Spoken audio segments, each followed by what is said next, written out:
Hi friends, మహాభారతంలో అర్జునుడు కీలక పాత్ర పోషించాడు. అర్జునుడు కురుక్షేత్ర యుద్ధంలో పాండవుల పక్షాన పోరాడిన యోధులలో ప్రథముడనే చెప్పాలి. చిన్న వయసు నుండే అర్జునుడు గొప్ప విలుకాడు. అర్జునుడు ఎన్నో దివ్యాస్త్రాలను పొందిన మహాయోధుడు.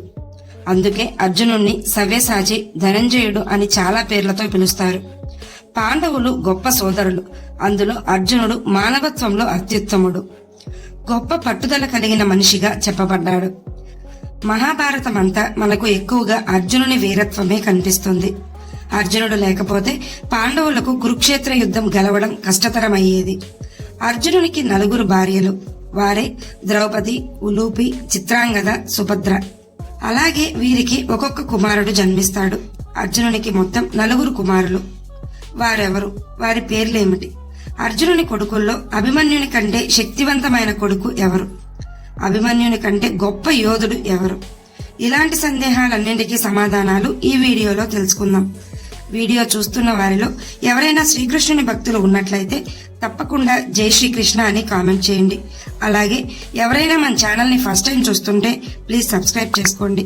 అలాగే ఈ వీడియోని తప్పకుండా లైక్ చేయండి. మీ ఒక్క లైక్ మాకెంతో సపోర్ట్ ఇస్తుంది. అర్జునుడు గొప్ప విలుకాడు, మహాయోధుడు. ద్రౌపది స్వయంవరంలో ద్రౌపదిని గెలుచుకుంటాడు అర్జునుడు. ఆ తర్వాత పాండవుల తల్లి అయిన కుంతి కారణంగా ద్రౌపది పాండవులందరికీ భార్య అయింది. అయితే భవిష్యత్తులో అన్నదమ్ముల మధ్య ఎలాంటి విభేదాలు రాకుండా ఒక నియమాన్ని వారి మధ్య పెట్టుకుంటారు. ద్రౌపది ఒక్కొక్క సంవత్సరం పాటు ఒక్కొక్కరి దగ్గర ఉండేది. అలా ఉన్న సమయంలో మిగిలిన వారెవ్వరూ అటువైపు కూడా రాకూడదన్న నియమాన్ని పెట్టుకుంటారు. అయితే ఒకసారి అర్జునుడే ఆ నియమ నిబంధనను ఉల్లంఘిస్తాడు. అస్త్రాల కొరకు తప్పనిసరి అటువైపుగా వెళ్లడం వలన అర్జునుడు నియమాన్ని ఉల్లంఘించిన వాడవుతాడు. అందుకు అర్జునుడే ప్రాయశ్చిత్తంగా 12 సంవత్సరాల పాటు సాహసయాత్రకు బయలుదేరి వెళ్లిపోతాడు.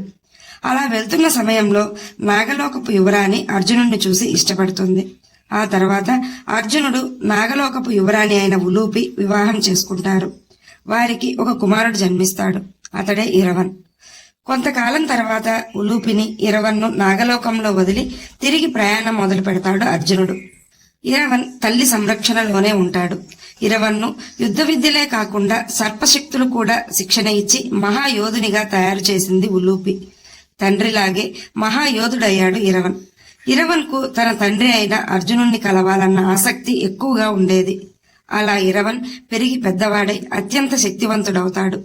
అదే సమయంలో కౌరవులు, పాండవులు కురుక్షేత్ర యుద్ధంకు సిద్ధమవుతారు. ఇరవన్కు తండ్రి నుండి పిలుపు వస్తుంది. అసలే తండ్రిని కలవాలన్న సంకల్పంతో ఉన్న ఇరవన్ వెంటనే తండ్రి అర్జునుని వద్దకు బయలుదేరుతాడు. ఇరవన్ శక్తి సామర్థ్యాలు తెలిసే పిలిపించారు పాండవులు. మహాయోధులందరూ ఒక చోట చేరి వ్యూహాలను చర్చించుకుంటూ ఉంటారు. అందులో ఇరవన్ కూడా ఉన్నాడు. అయితే రాజగురువులు ఆనవాయితీ ప్రకారం అమ్మవారికి బలి సమర్పించాలి. కాని ఈసారి జరుగుతున్న అతిపెద్ద యుద్ధమైన కురుక్షేత్ర యుద్ధంకు నరబలి ఇవ్వాలి.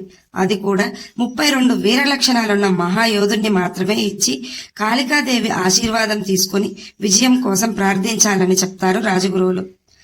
పాండవుల పక్షాన 32 వీర లక్షణాలున్న యోధులు 3 మాత్రమే ఉన్నారు. వారే శ్రీకృష్ణుడు, అర్జునుడు, ఇరవన్. శ్రీకృష్ణుడు లేకపోతే మహాభారతమే లేదు. అర్జునుడు లేకపోతే కురుక్షేత్ర యుద్ధమే ఉండేది కాదు. వెంటనే ఇరవన్ నరబలికి తానే బలవ్వడానికి సిద్ధపడతాడు. తండ్రి కోసం, తండ్రి విజయం కోసం తాను బలికి కూడా సిద్ధమవుతాడు ఇరవన్. శ్రీకృష్ణుడు ఇరవన్ త్యాగానికి వరాలు కూడా ఇస్తాడు. ఇరవన్ అంతటి గొప్ప శక్తివంతుడు. ఇక అర్జునుడి 3వ భార్య అయిన చిత్రాంగద విషయానికొస్తే సాహసయాత్రలో భాగంగా అర్జునుడు మణిపుర రాజ్యం చేరుతాడు. అక్కడ అందరూ మణిపుర యువరాణి అయిన చిత్రాంగద గురించి, ఆమె వీరత్వం గురించి మాట్లాడుకుంటూ ఉంటారు. చిత్రాంగద ఎంతో సౌందర్యవతి, అలాగే గొప్ప వీరత్వం కల స్త్రీగా చెప్పబడింది. అర్జునుడు చిత్రాంగదను ఇష్టపడతాడు. ఆమె తండ్రి అయిన చిత్రవాహనుడి వద్దకు వెళ్లి ఒప్పించి చిత్రాంగదను వివాహం చేసుకుంటాడు అర్జునుడు. అలా వారిద్దరికి ఒక కుమారుడు జన్మిస్తాడు. అతడే బబ్రువాహనుడు. చిత్రవాహనుడు వారసులు లేనందున చిత్రాంగదను అలాగే బబ్రువాహనుణ్ణి తన వద్దే ఉండమని కోరతాడు. అందుకు అర్జునుడు అంగీకరించి తిరిగి సాహసయాత్రకు బయలుదేరతాడు. బబ్రువాహనుణ్ణి అత్యంత శక్తివంతునిగా తయారు చేస్తుంది చిత్రాంగద. బబ్రువాహనుడు కురుక్షేత్ర యుద్ధంలో పాల్గొనలేదు. కురుక్షేత్ర యుద్ధం తరువాత ధర్మరాజు అశ్వమేధ యాగం చేస్తాడు. ఆ యాగంలో భాగంగా అశ్వం వెంట అర్జునుడు వెళ్తాడు. అలా మణిపుర రాజ్యానికి చేరిన అశ్వాన్ని బంధిస్తాడు బభ్రువాహనుడు. తన తండ్రి అయిన అర్జునునితో యుద్ధం చేసి తండ్రిని వధిస్తాడు బభ్రువాహనుడు. ఆ తర్వాత శ్రీకృష్ణుడు వచ్చి అర్జునుణ్ణి తిరిగి బ్రతికిస్తాడు. బభ్రువాహనుడు కూడా తండ్రిలాగే అత్యంత శక్తివంతుడు. ఇక అర్జునుడు సుభద్రల విషయానికొస్తే, సుభద్ర బలరామకృష్ణులకు చెల్లెలు. సాహసయాత్ర చివరిలో అర్జునుడు శ్రీకృష్ణుని వద్దకు వెళ్తాడు. అక్కడే సుభద్రను ప్రేమిస్తాడు. సుభద్రకు కూడా అర్జునుడంటే ఇష్టం. శ్రీకృష్ణుడే అర్జునుడికి సుభద్రను ఇచ్చి వివాహం జరిపిస్తాడు. అర్జునుడు సుభద్రను తీసుకుని ఇంద్రప్రస్థకు వస్తాడు. కొంతకాలానికి సుభద్ర గర్భవతి అవుతుంది. ఆ సమయంలో ప్రతిరోజు రాత్రి అర్జునుడు యుద్ధ వ్యూహాల గురించి, అస్త్రాల గురించి సుభద్రకు చెప్తూ ఉండేవాడు. అలా ఒకరోజు అర్జునుడు పద్మవ్యూహం గురించి వివరిస్తాడు. అలా చెప్తున్నప్పుడు సుభద్ర కడుపులో ఉన్న బిడ్డ కూడా వింటుంటాడు. అయితే సుభద్ర మధ్యలోనే నిద్రలోకి జారుకోవడంతో అర్జునుడు పద్మవ్యూహం గురించి సగమే వివరిస్తాడు. ఆ తర్వాత అర్జునునికి సుభద్రకు ఒక కుమారుడు జన్మిస్తాడు. అతడే అభిమన్యుడు. అభిమన్యుడు పుట్టిన 2 సంవత్సరాలకే పాండవులు అరణ్య అజ్ఞాతవాసాలకు వెళ్లాల్సి వస్తుంది. ఆ సమయంలో శ్రీకృష్ణుడు వచ్చి సుభద్రను, అభిమన్యుణ్ణి ద్వారకకు తీసుకెళ్తాడు. అభిమన్యుడు చిన్నప్పటి నుండి ద్వారకలోనే పెరిగి పెద్దవాడయ్యాడు.